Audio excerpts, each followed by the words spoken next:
Σήμερα ξεκινήσαμε μία σειρά σεμιναρίων που θα γίνουν, ευελπιστούμε, σε όλο το προσωπικό των μέσων μαζικής μεταφοράς της Αθήνας, όλες τις συγκοινωνίες Αθηνών, και ευελπιστούμε να έχει πολύ γρήγορα αποτελέσματα στο να βοηθήσουμε να γίνουμε πιο φιλικοί προς όλους τους ανθρώπους οι οποίοι έχουν αναπηρία, πιο προσβάσιμοι, πιο λειτουργικοί, πιο ευαισθητοποιημένοι. Είναι το ξεκίνημα μιας προσπάθειας για να μπορέσουμε να ολοκληρώσουμε σύντομα ένα κύκλο και σεμιναρίων και ενεργειών για να βελτιώσουμε την καθημερινότητα στους ανθρώπους που έχουν ανάγκη. Στο Υπερταμείο είναι στρατηγική προτεραιότητα να προσφέρουμε προσβάσιμες υπηρεσίες στους πολίτες, σε όλες μας τις εταιρείες. Αυτό είναι πάρα πολύ σημαντικό για μας. Γι' αυτό ξεκινάμε μια στρατηγική συνεργασία με άλλα μάτια, τον ΣΚΕΠ, την Έλσα, προκειμένου να υπηρετήσουμε αυτό το σκοπό. Και ξεκινάμε με την εταιρεία πιλότος, που είναι οι Συγκοινωνίες Αθηνών. Αυτό είναι το πρώτο πιλωτικό πρόγραμμα που πιάνει ένα πολύ σημαντικό κομμάτι της καθημερινότητας των πολιτών, που είναι οι αστικές συγκοινωνίες. Και έχουμε δύο στόχους. Η πρώτη είναι οι εργαζόμενοι στις αστικές συγκοινωνίες, οι οποίοι επιτελούν ένα πάρα πολύ σημαντικό έργο, ουσιαστικά να βελτιώσουν και τη δική τους την προσφορά και να ανοίξουν την πρόσβαση σε στα ίσα δικαιώματα σε όλους τους πολίτες, και από την άλλη να υπάρξει προσβασιμότητα προς όλους τους πολίτες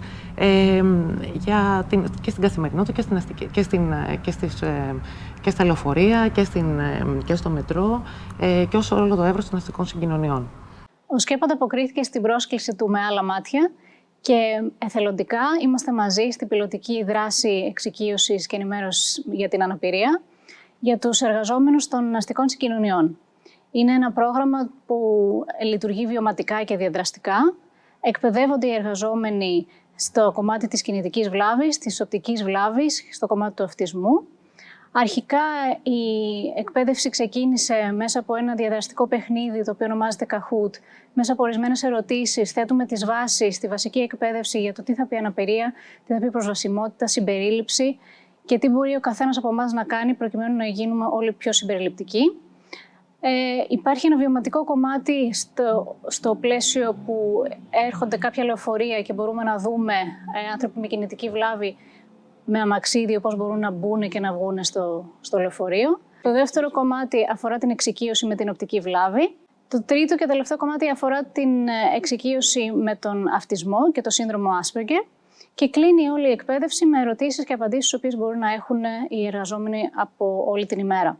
Προκειμένου να σχεδιάσουμε αυτή την εκπαίδευση, δόθηκαν κάποια ερωτηματολόγια στους εργαζόμενους για να δούμε ποια είναι η πραγματικότητά τους, τι γνωρίζουν για την αναπηρία, τι γνωρίζουν για την προσβασιμότητα, τι εμπόδια αντιμετωπίζουν οι ίδιοι και τι θα θέλανε να μάθουν σαν μέρος αυτής της εκπαίδευσης. Ήταν πολύ εντυπωσιακό ότι πριν αρχίσουμε την εκπαίδευση, οι απαντήσεις που δόθηκαν στα ερωτηματολόγια σχετικά με τα δικαιώματα των ανθρώπων με αναπηρία, 70% όσων απαντήσαν θεωρούσαν ότι έχουν ίδια δικαιώματα οι άνθρωποι με αναπηρία στην καθημερινότητα.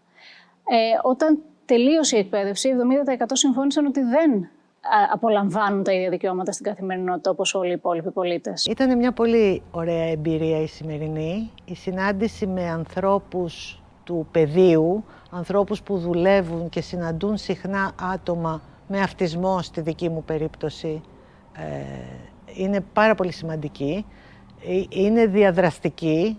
Εμείς μαθαίνουμε από εκείνους και εκείνοι από εμάς και θεωρώ ότι είναι πάρα πολύ σημαντικό να διατηρήσουμε αυτού του είδους τις επικοινωνίες, γιατί έτσι σιγά σιγά διαμορφώνεται μια κοινωνία φιλική προς τη διαφορετικότητα. Είναι πρόκληση, χαρά και ευθύνη για την ΑΜ και με άλλα μάτια να συντονίσει καταρχάς τόσο σημαντικούς φορείς στον χώρο της αναπηρίας, αλλά και να δεχτεί και να μπορέσει να ανταποκριθεί στην πρόσκληση του Υπερταμείου και των αστικών συγκοινωνιών να υλοποιήσουμε μια δράση πιλότο για διαδραστικό, βιωματικό, εκπαιδευτικό πρόγραμμα εξοικείωσης των εργαζόμενων με την αναπηρία, οδηγών στις συγκοινωνίες, σταθμαρχών και πολύ άλλου προσωπικού που είτε έρχεται σε επαφή με κόσμο καθημερινά, είτε αποφασίζει για διάφορα θέματα που έχουν άμεσο αντίκτυπο σε τόσο πολύ κόσμο καθημερινά, Έπρεπε να έρθουμε λοιπόν κοντά, να σπάσει ο πάγος, να πέσουν γέφυρες επικοινωνίας, να γνωριστούμε και να γνωρίσουν αυτό που με μια πρώτη ματιά και ένα πρώτο άκουσμα και με μια πρώτη προσέγγιση φαίνεται διαφορετικό. Και παράλληλα, μαζί με τη Σχολή Σκύλων Οδηγών Liberty, το Με Άλλα Μάτια συντόνισε και παρουσίασε το κομμάτι την ενότητα της οπτικής βλάβης, της εξοικείωσης με την οπτική αναπηρία. Τόσο στο θεωρητικό πλαίσιο, όσο και στα βιωματικά που κάναμε για τη χρήση λευκού μπαστούνιου, τεχνικές συνοδείας τυφλών αποβλέποντες, αλλά και προσομοίωση στην κίνηση με σκύλο οδηγό τυφλών. Πρόκειται για μια δράση που σημείωσε μεγάλη επιτυχία. Δεν περιμέναμε τόσο άμεσο αντίκτυπο στον κόσμο που συναντήσαμε και μεταστροφή και αποτελέσματα πριν και μετά στα ερωτηματολόγια και στην αξιολόγηση που κάναμε θα λειτουργήσουν ως πιλότος για μια σειρά πολλών ακόμα και βιωματικών σεμιναρίων, αλλά και πιο στοχευμένων διαδραστικών παρεμβάσεων, τηρουμένων των υγειονομικών πρωτοκόλων πάντα, με βίντεο και άλλους τρόπους που εξετάζουμε, ώστε να φτάσουμε σε κάθε ζωντανό κύτταρο και στο τελευταίο ζωντανό κύτταρο των αστικών συγκοινωνιών και να επεκτείνουμε και σε άλλους χώρους εξυπηρέτησης κοινού, δεδομένου ότι τα ανάπηρα άτομα και τα εμποδιζόμενα άτομα όλοι μαζί είμαστε μπορεί και πάνω από το 15% του πληθυσμού καθημερινά, επομένως ένα πολύ μεγάλο κομμάτι της καθημερινότητας του κοινού